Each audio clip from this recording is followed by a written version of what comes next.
Oi gente, tudo bem? Abri esse vídeo aqui hoje pra vocês porque eu queria realmente desabafar. Meu maior medo, gente, na hora de compartilhar a maternidade aqui no canal, assim quando o Neto nasceu, era justamente de meio que acabar mostrando de um jeito inconsciente somente a parte boa da maternidade, né? Meio que romantizar a maternidade. E eu meio que fiz isso sem perceber.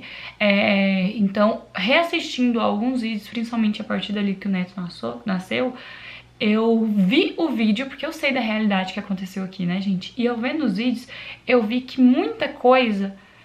Eu não maquiei, né, na verdade. Eu simplesmente omiti. Muita coisa eu deixei de falar, muita coisa eu deixei de compartilhar com vocês.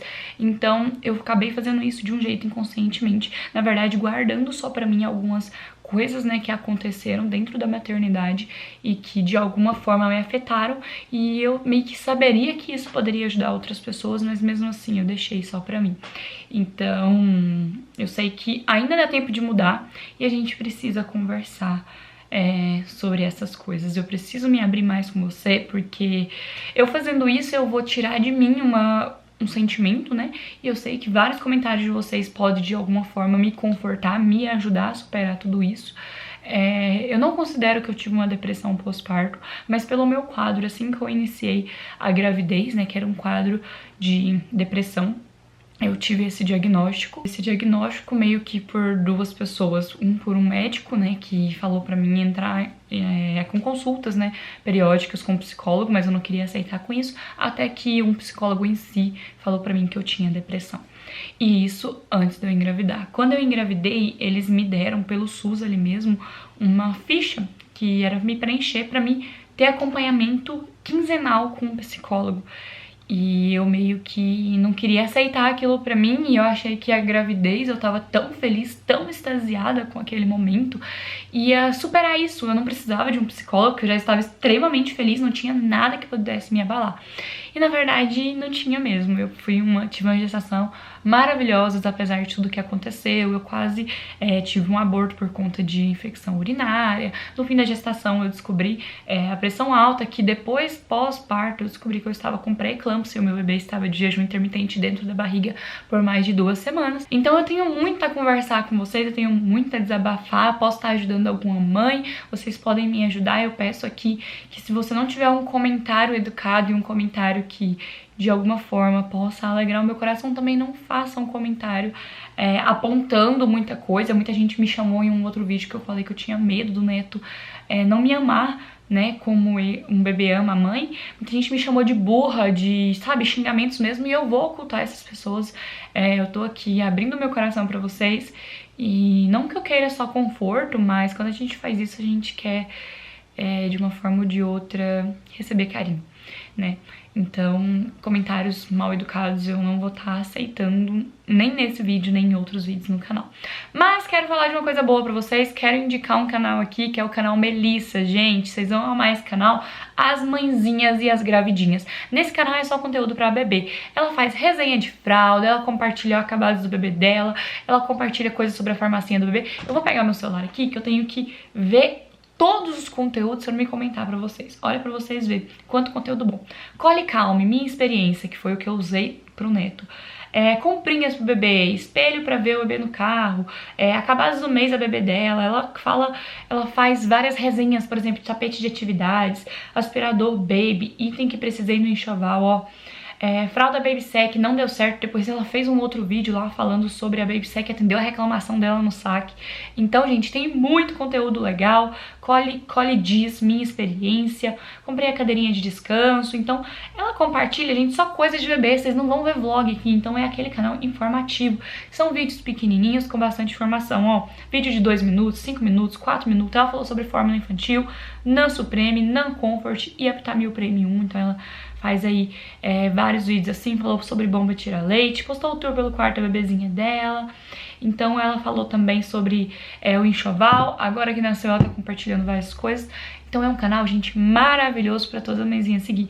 Eu sigo porque muitas coisinhas aqui a gente vai aprendendo com o tempo, mas aqui tem muita informação boa pra gente aprender, principalmente sobre experiência com alguns produtos, a gente acertar na hora de comprar as coisas pro nosso bebê. Então eu vou estar deixando o link do canal da Bru aqui na descrição pra vocês irem lá acompanhar. É um canal muito legal, vocês vão amar. E se vocês se sentirem à vontade, se quiserem, no último vídeo dela lá, comenta a hashtag Me Pela Anja pra ela saber, né, que vocês chegaram lá por mim. Então é isso, gente. Tô animada porque hoje a gente vai conversar assunto sério, mas parece que eu tô sentindo que eu vou tirar um peso de mim. Mas vamos lá, gente. O que eu tenho a falar com vocês? Eu queria começar falando um pouquinho sobre o meu medo e minha insegurança quando o Neto foi nascer. Quando eu tava ali completando assim umas 32 semanas, 34, eu ficava naquela expectativa muito grande do Neto nascer. Eu quero que ele nasça, tô ansiosa, isso, aquilo. Quando foi chegando ali bem perto da semana que ele nasceu, eu já estava um pouco assustada. Vocês, mãezinhas de primeira viagem, principalmente, porque eu agora já tenho muito mais experiência numa segunda gestação, talvez eu não passe por várias dessas coisas. Então, para as mãezinhas de primeira viagem, vocês sentiram isso? Um medo e uma insegurança que você não sabia de onde vinha, quando realmente tá perto, assim, né, do bebê nascer. Porque eu tinha um medo, gente, não era medo de parto, não era medo de cuidar, mas eu ficava aflita quando eu pensava assim, cara, eu tô com, por exemplo, 35 semanas, tá quase, tá perto, falta pouco mais, assim, pouco menos, né, talvez, ou pouco mais que um mês. Então, eu realmente ficava um pouco insegura quanto a isso. E pelo meu maior medo foi justamente... E muita coisa, gente, eu não comentei com vocês, por exemplo, experiência com médico, experiência com hospital, muita coisa me abalou muito, sabe, na gravidez, nesse finalzinho de gravidez. Eu acho que muita coisa que acarretou o que eu sinto hoje foi mais pro finalzinho da gravidez, descaso de pessoas, de profissionais, coisas que deveriam ser, que aconteceu comigo, né, que poderiam ter sido... Não poderiam ter acontecido, né, por conta de negligências médicas ou muitas coisas. Eu não quero estar falando nomes envolvendo doutores ou enfermeiros ou hospitais, nada disso. Porque, por exemplo, gente, o Neto, ele tava dentro da minha barriga a partir das 33 semanas, né, quase 34, de jejum intermitente. Isso foi um dos exames que eu fiz que me deu isso, pode me falar isso, né? Eu não lembro o nome do exame, que era muito grande, quem me passou foi a médica do postinho, não foi do médico do particular. Onde ela se preocupou, né, pegou ali minha causa e se preocupou, e a gente descobriu. Infelizmente a gente só descobriu depois que o Neto nasceu, mas como assim a jejum intermitente? A pré-eclâmpsia, ela basicamente faz isso, gente. Além de eu ter pressão alta, minha pressão chegou já a chegar a 19/9, que aconteceu? Muitas outras coisas acarretam, né, a pré-eclâmpsia. Eu vou falar aqui de um jeito bem leigo, porque eu nem pesquisei muito sobre isso, porque quando eu tava grávida eu evitava muito pesquisar as coisas, e depois já tinha acontecido, né, então eu não me atentei tanto a isso. Mas a pré-eclâmpsia, além de fazer isso, o que acontece? Todos os seus nutrientes que seriam ali passados pro bebê, né, pelo cordão umbilical, ali pelas artérias, tudo isso pode ir embora no xixi. E era exatamente isso que estava acontecendo. Eu perdi uma quantidade enorme, que não é uma quantidade, uma quantidade significante, vamos tomar cuidado. Não, eu perdi uma quantidade enorme. Basicamente tudo que eu estava comendo, os nutrientes e tudo que deveria ter ido pro bebê, estava perdendo na urina. Eu só fui descobrir isso depois, coisa que eu poderia ter descobrido muito antes, com os meus reclames, né, para os meus médicos de ambos, tanto SUS quanto particular.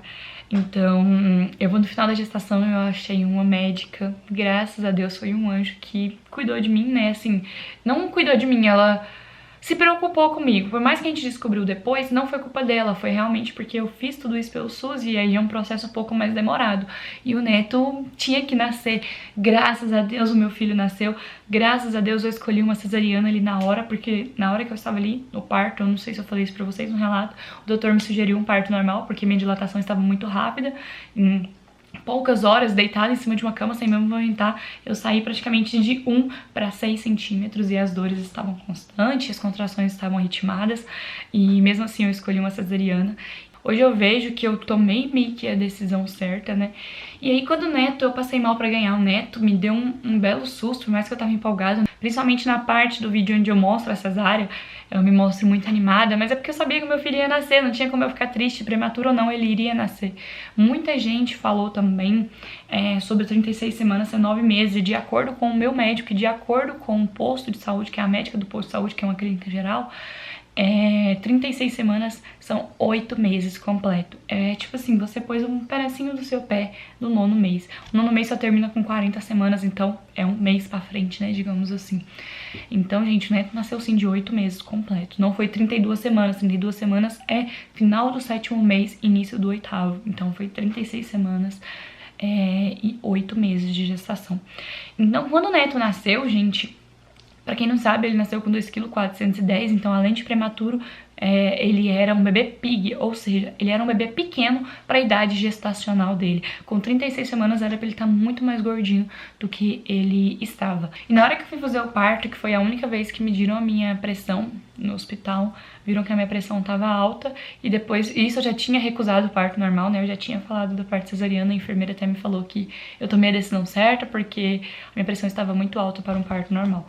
Então, se eu não me engano, deu 16/9 no dia do parto, é isso mesmo? Não lembro, gente, mas eu sei que tava muito alta e ela me falou isso na hora que elas estavam ali me levando pra sala de cirurgia. E quando eu vi um Neto, gente, de 2,410 kg, eu saberia que meu filho não seria um bebê gordo, um bebê graúdo, até porque não é o meu biotipo, eu sempre fui muito miudinha. Então, eu sempre imaginei que seria um bebê pequeno. Só que quando o Neto, gente, chegou em casa e fez a primeira pesagem dele, né, assim, após o parto, que se eu não me engano foi 3 dias após o parto, o Neto estava com 1,930 kg. E na hora que eu trocava aquele bebezinho tão pequenininho, aquelas perninhas tão fininhas, gente, me dava uma insegurança e um medo tão grande e uma culpa tão grande, porque no fundo eu já meio que sabia que eu tinha alguma coisa errada, sabe? Eu já meio que cogitava pré-eclâmpsia assim, e eu conversei com os médicos e me falaram, não se preocupa, isso não tem nada a ver. E depois que confirmou, né, depois foi onde eu sofri muito mais, né, com aquele sentimento de culpa, que eu deveria ter ido mais a fundo, que eu deveria ter pesquisado mais, e desculpa, gente, mas é porque com o óculos seu chegar a lacrimejar vai embaçar tudo.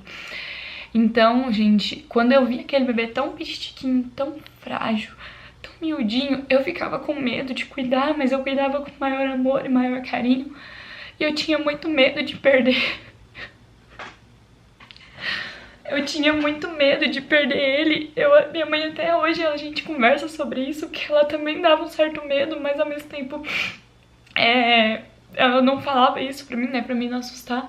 E por mais que os médicos falavam assim, ele nasceu, ele tá normal, o pulmão dele tá bom. E eu não cheguei nem a tomar aquela vacina que ajuda a amadurecer o pulmão, sendo que eu já tinha dado indícios de pré-eclâmpsia, de pressão alta, né, que acelera o parto. Eu fui, gente, na farmácia comprar um remédio pra pressão alta que o meu médico prescreveu. E o farmacêutico, que é amigo nosso, falou assim, e a vacina, né, pra amadurecer o pulmão, você já vai tomar? Eu falei assim, não me passou isso, ele deveria ter passado? Deveria, porque geralmente quando a mulher dá pressão alta, ainda mais no fim da gestação, tende o parto ser mais rápido, né, mais adiantado. E eu não cheguei nem a tomar, então a minha insegurança era muito grande de... Ai, meu Deus, não era que eu tava caçando problema pro meu filho, é que realmente passa muita coisa na cabeça de uma mãe recém-parida, digamos assim, né? Os hormônios tá muito a flor da pele, vem aquele negócio do puerpério e tudo ali, né? Muita gente falou que reconheceu pelos vídeos, na minha fala, no meu jeito, falando assim, que talvez eu estava passando pelo baby blues, que é meio que uma depressão pós-parto, mas não chega a ser uma depressão, era só um sentimento, assim, diferente, né, de tristeza, não sei explicar, gente. Eu também não pesquisei muito, até porque eu não aceito isso pra minha vida, não aceitava isso pra minha vida, né? Hoje eu sinto que eu realmente preciso de ajuda. Então, gente, passava muita coisa pela minha cabeça do fato de ele tá tão pequenininho, ele tá tão miudinho, ele não tá saudável. O médico falou do pulmão dele que tá bom, mas se não tiver, e se eu perder meu filho, e se meu filho partir, o que vai ser de mim? Porque quando a gente vê ali aquele pedacinho de gente, parece que o nosso coração se transfere pra ali, né, gente? E aí, quando eu fui na primeira consulta com o pediatra, isso eu já tava passando problemas com a amamentação. É uma coisa que, infelizmente, tudo, eu nunca vou poder abrir aqui pra vocês, porque não é certo eu abrir. Mas a minha amamentação, gente, foi mágico. Eu não senti dor pra amamentar, eu não senti nada, mas também não aconteceu, digamos assim, né? Eu amamentei meu filho exclusivamente por apenas 10 a 14 dias, mais ou menos. Eu não lembro se foi com 14 ou se foi com 10 dias que ele começou a tomar fórmula. Então eu amamentei ele exclusivamente muito pouco, gente. E ele mamava mais a mamadeira que eu tirava com a maquininha do que no peito em si, né, gente? Então... essa coisa pra mim da amamentação, esse acontecido, né, não é coisa, na gestação era algo muito, digamos que normal pra mim. É natural, a mulher amamenta. Eu sabia que, lógico, pode ferir, e eu tava preparada pra aquilo. Mas eu nunca imaginei que meu filho não ia pegar e que eu ia ter que dar fórmula, sabe? Eu nunca pensava isso, eu sabia que eu ia amamentar de uma forma ou de outra. É da mulher, sabe? Eu me cuidei, eu passei pomada, eu peguei sol. Então com o meu seio, graças a Deus, não aconteceu nada. Os momentos que eu tive com meu filho, dele amamentando exclusivamente, foram maravilhosos, sem dor alguma. Mas, igual eu falei pra vocês, muita coisa eu não posso falar, então vai ficar meio vago essa parte. Não aconteceu, né? A amamentação não aconteceu. E quando eu fui no consultório do doutor, ele falou assim: Ângela, infelizmente a gente vai ter que começar com a fórmula porque eu tava tomando citocinon, não resolvia, nada tava resolvendo. Muitas pessoas me deram várias dicas, mas não dá pra me ir seguindo tudo, né? Até porque não faz bem. Então eu precisei iniciar a fórmula. E é difícil não poder contar tudo, sabe, gente? Eu acho que eu precisava falar, mas não dá. E aí eu precisei iniciar com a fórmula e aos poucos meu filho ia deixando o seio e eu fiz a consultoria de amamentação. E nessa consultoria de amamentação eu não gravei pra vocês, o Paulo até comentou um dia aí ele postou um takezinho, porque ele gravou, não sei por que ele gravou, não tava gravando o vídeo. Onde eu paguei, a moça veio aqui e me ensinou, a gente fez a relactação com o neto. E pra ele voltar a mamar somente no peito, né, continuar com a fórmula, mas a fórmula aqui na sondinha. E aconteceu que alguns dias depois também se foi. Não dá pra contar tudo em detalhes, mas também não deu certo. E acabou que meu filho com 2 meses e pouco já tava parando de mamar, já mamava mais na fórmula. Eu ainda tinha leite, mas ele não tinha mais interesse. Não é que ele rejeitava o peito, é que ele mamava um pouquinho e ele já sabia que ele ia ganhar uma madeira, então ele nem se esforçava pra mamar. E aí eu ficava tirando na maquininha, porque eu queria dar o meu leite pra ele e dava pra ele, assim ele mamava. Por isso que eu ainda tive leite até quase o 4º mês, eu ainda tava tendo leite, porque eu não tava deixando, né, parar a produção. Tanto que quando eu fiz, gente, olha pra vocês, eu quanto é triste, quando eu fiz o meu pingente de leite materno da Lacto, o neto já não mamava mais no meu peito. E eu só fiz com o leite que tinha o restinho, né, que tava saindo. Então muita coisa eu não contei pra vocês, por medo também, por insegurança dos julgamentos, porque eu acho que as mães que deveriam acolher as mães, que sabem o que a gente passa, que sabem de tudo isso, elas falam: ah, não deu conta, ah, você não conseguiu. Tipo, isso não é assim, gente. A gente se esforça, a gente tenta, mas tem coisa que não acontece. Então eu tinha muito medo de abrir principalmente a parte da amamentação aqui no canal por conta dos julgamentos, porque aparentemente as pessoas que julgam, elas são perfeitonas, não tem problemas, e a maternidade pra elas são 1000 maravilhas, e elas não vêem dificuldade na maternidade.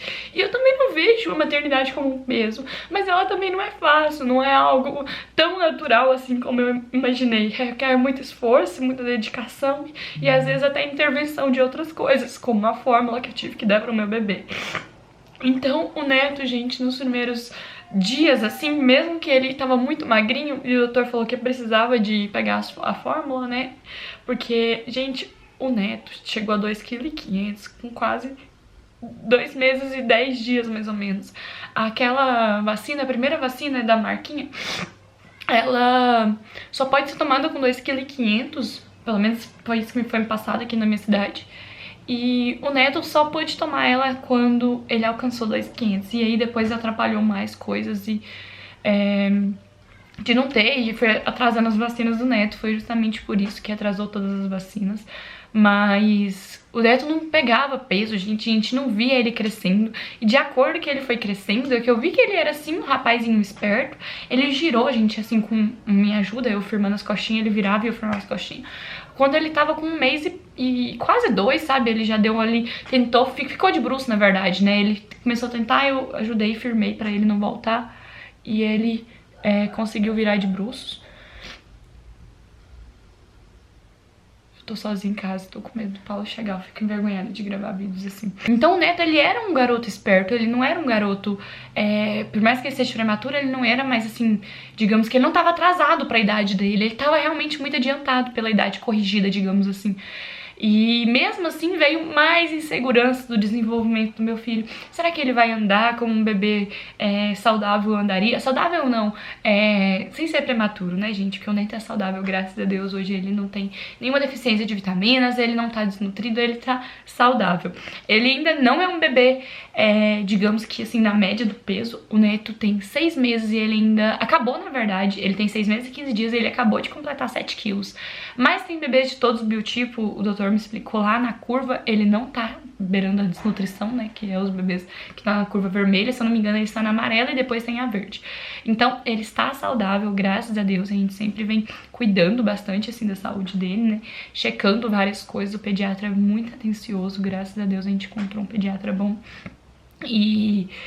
Mas mesmo assim, gente, antes de eu conversar muita coisa com o pediatra, eu tinha muito medo na questão do desenvolvimento. Eu via que o Neto tinha muita preguiça de ficar no chão e eu ficava assim, ai meu Deus, o Neto não vai andar, o Neto não vai sentar, o Neto, sabe, vai demorar. Eu ficava pensando isso. A gente que é mãe, a gente sabe que as coisas acontecem naturalmente, mas eu tava até cogitando, vocês viram que eu falei, de passar o Neto no fisioterapeuta. O pediatra do Neto falou assim que se eu quisesse passar ia ser muito bom, não que ele precisasse, que ele falou que tava tudo normal, o jeito que ele tava desenvolvendo, mas que eu ia tirar isso da minha cabeça, eu ia aprender exercícios novos, era muito bom, já que eu tinha oportunidade por conta do plano de saúde. E paga muito barato, eu poderia fazer essa consulta. Acabei que não fiz, hoje eu já não vejo necessidade, tô bem assim, calma, o Netinho tem 6 meses, ele senta sozinho, ele é super bem desenvolvido, ele já fez menção de engatinhar, se eu coloco ele perto ali da poltrona dele, ele segura na poltrona dele e tenta levantar sozinho, então ele tá um bebezinho bastante esperto, mas gente, pra ele ficar assim, como eu disse, ele tinha muita preguiça de ficar de bruços, ele chorava de bruços, ele não queria realmente praticar, ele não queria fazer estímulos, e eu precisei de estimular ele, eu precisei de colocar ele pra frente, né, assim, eu precisei de ajudar ele. Acabou que esse vídeo tá muito grande já, mas eu quero fazer um vídeo pra vocês de estímulos, onde eu vou mostrar pra vocês os estímulos que eu fiz com o Neto, né, com ele da cidade mesmo, vou mostrar como são os estímulos que eu fiz. Eu comecei a reagir, assim, só no 4º mês, sabe, que eu falei assim, cara, meu bebê tem 4 meses, ele até rola, ele rolava, mas ele não sabia desrolar, ele não fazia esfinge, ele não fazia a esfinge, né, ele não se contorcia em volta dele. Quando eu me dediquei a ajudar o meu filho a se desenvolver, a estimular o meu filho, as coisas andaram. Então nesses últimos 2 meses aí, foi os últimos 2 meses de bastante trabalho com o Netinho, a gente se exercitou bastante, ele, né, e com a minha ajuda, e ele tem se desenvolvido normalmente. Mas as minhas inseguranças quanto a isso, eu tô nervosa porque tá apitando a bateria, vai descarregar e se eu perder o fio da ninhada, eu fico meio desorientada. Então, os meus medos e inseguranças quanto ao desenvolvimento, né, descarregou, eu tive que colocar. Então, gente, a minha insegurança, assim, meio que acalmou por conta que eu entendi que o Neto, ele vai ter o tempo dele. Eu já sabia isso, que a gente já sabe que todo bebê tem o seu tempo, né? Cada bebê tem a sua hora, mas eu ficava com um sentimento de culpa e medo de que a prematuridade causada pela pré-eclâmpsia, que eu, assim, vou falar a ordem que eu passava na minha cabeça, causada pela pré-eclâmpsia, que eu não insisti pro médico, que eu não corri atrás mais ainda antes, para meu filho não ter acontecido de ficar meio assim de jejum dentro da minha barriga e ter nascido prematuro por conta disso e ter, sabe, perdido tanto peso e eu ter precisado de dar fórmula e ele não tinha um leite materno que ia dar pra ele todas as necessidades dele. Então eu me culpava muito, né, e que eu ficava com medo de desenvolvimento dele ser afetado por tudo isso. Hoje, graças a Deus, eu acalmei meu coração. Eu ainda não superei a questão da amamentação, de eu não ter conseguido amamentar. Eu acho que foi totalmente culpa minha, mesmo sabendo por um lado que eu olho e paro assim, cara, não foi culpa minha, não foi, as coisas aconteceram, precisava ser assim, foi assim, eu tenho que aceitar. Eu ainda penso, cara, mas e se eu tivesse feito isso, se eu tivesse deixado de feito aquilo? Então, eu ainda não superei a amamentação. Eu ainda não superei a culpa de ter dado a pré-eclâmpsia, eu sei que não foi culpa minha, mas aqui dentro de mim, sabe, vira e mexe e volta. O meu esposo, o Paulo, ele está cansado, se brincar, né, assim, eu falando, ele tá cansado de escutar os meus choros e os meus questionamentos, principalmente na madrugada. Esses dias eu dei uma crise, gente, que o Neto acordou 3 horas da manhã pra mamar, e eu ficava olhando pro meu filho e eu comecei a agradecer a Deus e chorando de felicidade, sabe? Por ele estar aqui bem, por ele estar aqui forte, meu milagrinho, né? Eu sei que a gente passa coisa pior, talvez eu esteja aqui fazendo drama demais ao ver de vocês, mas cada um sabe aonde aperta, né? O sapato aperta. E cada um tem a sua realidade. Eu não preciso desmerecer ninguém pra poder falar que eu tô sofrendo, ou eu não preciso falar que fulano sofre mais, porque sofrimento é diferente pra cada um, né? Essa sensação que eu tô contando pra vocês. Eu sei que nesse dia, voltando ao assunto, eu tava agradecendo muito a Deus pela vida do Neto e começou a passar tudo na minha cabeça, questão de amamentação, do parto, da pré-eclâmpsia, e eu amei uma crise de choro, que eu chorava de soluçar. E eu não sabia de onde vinha aquele choro, eu não sabia de onde estava vindo aquele sentimento, e eu olhava e falava assim, Deus, tira isso, Jesus, tira isso, mas ao mesmo tempo eu tava, sabe, desse jeito, a gente soluçando, e ofegante, e o Paulo só me abraçava e ficava calma. No outro dia ele acordou muito assustado comigo, por eu ter dado essa crise, né, digamos assim, de choro, nossa, gente, foi horrível, foi realmente um dos ápices, assim, que eu falei, cara, eu preciso de ajuda, isso não tá normal, isso realmente não tá normal. Então, gente, eu vou em busca, assim, de um psicólogo, fazer mais consultas, fazer um novo, digamos assim, ter um novo diagnóstico, né, porque eu sinto que aquela depressão que eles falaram que eu tinha, que eu não aceitava pra mim, que a gravidez sarou tudo, não existiu, mas agora eu não sei mais, sabe, o que eu sinto e o que passa na minha cabeça várias e várias vezes, sentimentos de culpa, frustrações, né, na maternidade, como a amamentação, que foi a maior de todas. Eu sei que vai vir várias outras, mas essa é uma das maiores até o momento. Eu sei que isso tá mexendo comigo, com o meu psicológico, com o meu coração, né, com minhas emoções, com a minha produtividade, com tudo, gente, tudo tá interligado de alguma forma. Eu sinto que, abrindo o jogo aqui pra vocês, eu não preciso mais fingir. Muita gente colocou assim no Instagram, vocês lembram, gente? Agora vocês vão entender. Quem me segue lá no Instagram, lembra que eu falei que eu tava passando por um momento muito difícil e que quando eu tivesse coragem eu ia contar pra vocês? Era a questão da amamentação. Lógico que, igual eu falei, eu não posso contar nem 50%, né? Eu contei aqui, foi 50% do que aconteceu. Então era isso, gente, que eu falava pra vocês, que um dia que eu senti confiante eu iria contar. Graças a Deus eu tive agora aqui eu vou gravar esse vídeo, vou falar e é isso, gente. Mas fico feliz de ter vocês aqui. Se vocês puderem estar orando por mim, pra Deus realmente tirar esse sentimento do meu coração, eu peço isso todos os dias pra Deus. Eu tô olhando muito pra câmera por conta do olho que tá borrando, mas eu peço isso todos os dias pra Deus confortar o meu coração, tirar essa sensação, tirar isso de mim. Eu oro, meu esposo ora também, e eu conto com as orações de vocês, gente. Se vocês puderem estar me ajudando, desde um comentário ou então em oração mesmo. E se alguma mãezinha se identifica comigo, comenta aqui abaixo, a gente tá junto. Vamos vencer pra tirar esses sentimentos, né, ruins, e só curtir da melhor maneira e da melhor forma a nossa maternidade. O Neto foi um presente de Deus na minha vida. Ele é tudo que eu tenho de mais precioso. Vou cuidar dele com todo amor e todo carinho pra sempre. Queria que ele fosse um bebezinho pra sempre, queria estar ali, sabe, precisar de mim pra me cuidar. Queria, mas os filhos crescem, né? A gente cria filho pro mundo, né? A gente diz assim, né? Pros outros. Agora eu já tô bem mais conformada, né? Já tô bastante feliz, assim, tô curtindo realmente a maternidade. Tem esses sentimentos que vira e mexe vem à tona, mas na maioria das vezes eu tô muito feliz. E é isso, gente. Conversei demais, já chorei, né? Aqui, vocês não é obrigada a nada. Mas é isso, gente. Eu espero muito que vocês tenham gostado desse vídeo. Tô me sentindo mais leve, tô me sentindo mais feliz. Ai, gente. Tô bem mais calma. E eu espero muito que vocês tenham gostado. Se você gostou, compartilha esse vídeo, gente. Eu vou te pedir isso, não vou pedir like, não vou pedir nada. Só compartilha esse vídeo pra uma mãezinha, pra uma gravidinha. Gravidinha não, tá? Compartilha pra uma mãezinha que você sabe que tá passando por isso. Não vamos assustar as gravidinhas. Se você é gravidinha que tá me assistindo, lembre que cada um tem a sua experiência. Eu tenho certeza que a sua vai ser a melhor. E é isso, gente. Um grande beijo, fiquem com Deus. E me segue lá no Instagram. Eu sempre falo um pouco sobre alguns assuntos. No dia que eu tava triste, eu abri algumas coisas pra vocês. Não quis comentar, né, ao certo por conta disso, por conta de julgamentos, igual eu falei pra vocês. A parte da amamentação eu quis deixar mais de lado, assim. Mas me acompanhe por lá, que eu tô bastante nos stories com vocês. Beijo e até o próximo vídeo. Tchau, tchau!